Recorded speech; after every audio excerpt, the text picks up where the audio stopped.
ठीक है, आपकी बात आ गई। एक बार मैं विपिन जी का कमेंट भी ले लेती हूँ। विपिन जी, आपने सभी को सुना होगा, कश्मीर में समस्या है, कश्मीर डिस्टर्ब है, वहां पर अचानक से हम देख रहे हैं टारगेट किलिंग बढ़ी हुई है। ये बात सच है, लेकिन हमारे नेताओं की जो बयानबाजियां हैं, ये क्या सच में फिक्र है, ये सिर्फ राजनीति है, अपने आप को बड़ा नेता दिखाने की कोशिश है?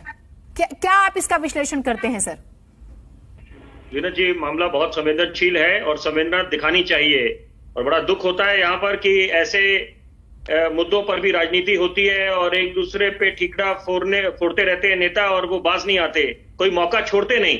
लेकिन यहाँ पर एक बात बोलनी पड़ेगी, दोनों पहलू हैं यहाँ पर। कि पहली बात कि जो टारगेटेड किलिंग्स हो रही हैं, कि ये जो सात लोगों को मौत के घाट उतारा गया है और 16 कश्मीरी पंडितों को मारा है इस साल, तो ये अपने आप में बहुत दिल दहलाने वाली बातें हैं और ये बहुत मुद्दे को ज्वलन बना देते हैं।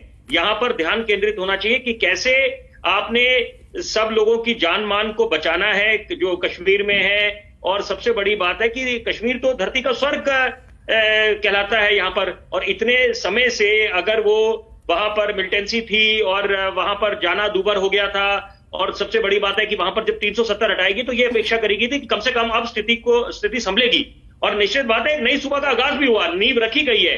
लेकिन यहां पर क्योंकि आज की चर्चा दिल्ली के मुख्यमंत्री अरविंद केजरीवाल ने जो बयान दिया है उस पर है, तो मैं उसी पे रहूंगा कि ये देखिए, थोड़े वक्त पहले जब विधानसभा में उन्होंने भाजपा के नेताओं पर टिप्पणी करी थी कि ये सारे जितने भाजपा शासित राज्य हैं वो लोग टैक्स फ्री करने में लगे हुए हैं और कश्मीर फाइल्स को प्रमोट कर रहे हैं। यहाँ पर ये शायद भूल गए कि ये एक जो कश्मीर फाइल जो ये फिल्म है उसमें ऐसी अनकही अनसुनी बातें दर्शाई गई, उसको आगे उजागर करा गया जो कई लोगों के संज्ञान में नहीं था, जिन लोगों को पता था नहीं कि यहाँ पर जो एक्सोडस हुआ था, कश्मीरी पंडितों का जेनोसाइड हुआ था 1990 में, तो वो क्या मुद्दा था। यहाँ पर अगर आप कुछ सच को आगे लेके आ रहे हैं, फिल्म निर्माता क्या उनका काम है, जब वो अच्छी कुछ बात करते हैं, अच्छी पहल करते हैं, क्यों नहीं जनता को पता होना चाहिए, देश के आवाम को।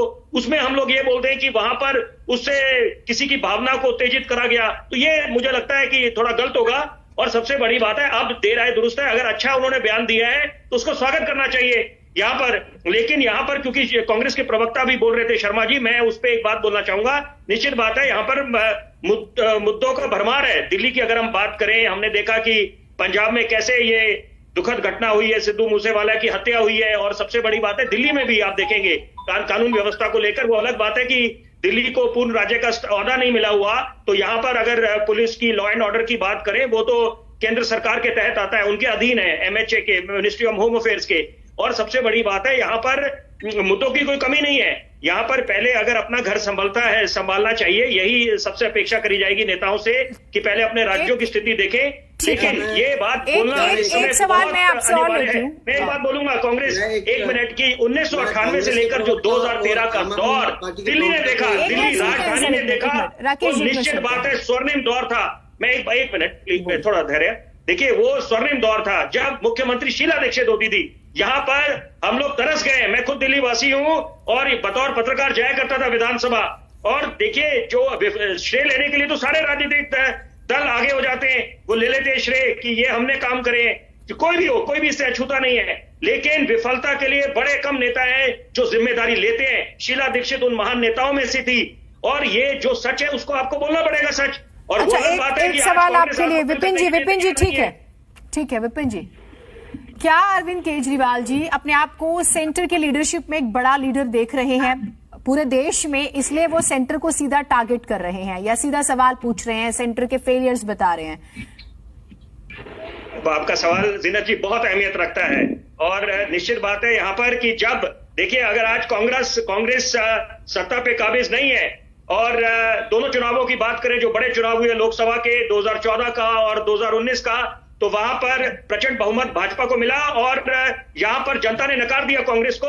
तो यहां पर अपेक्षा करी जा रही थी कि कांग्रेस कम से कम अगर सत्ता पे काबिज नहीं है तो मुख्य विपक्ष की भूमिका में नजर आए और बिल्कुल अपनी जिम्मेदारी समझे। लोकतंत्र की यही खूबसूरती है कि विपक्ष जब तक हमारा मजबूत नहीं होगा तो यहां पर हम देश को आगे नहीं ले जा पाएंगे और सत्ता पक्ष सरकार को घेर नहीं पाएंगे, जो उनकी खामी है। लेकिन यहाँ पर अब निश्चित बात है, कोई मौका छोड़ता नहीं है राजनीतिक दल। चलिए, ठीक आम है। आदमी पार्टी ने जिस तरह से पंजाब में बाजी मारी है, अब वो दिन भी दूर नहीं कि जब वो मुख्य विपक्ष की भूमिका में भी सामने नजर आएंगे, और वो भी दिन दूर नहीं कि जब अगर जैसे वो चल रहे हैं आगे और जनता का उनको समर्थन मिल रहा है, देख रही है कुछ ना कुछ तो कारण होगा जब जनता प्रचंड बहुमत देती है, उसको आप ये नहीं बोल सकते। फिलहाल तो पंजाब में बड़े सारे सवाल, ठीक है सर।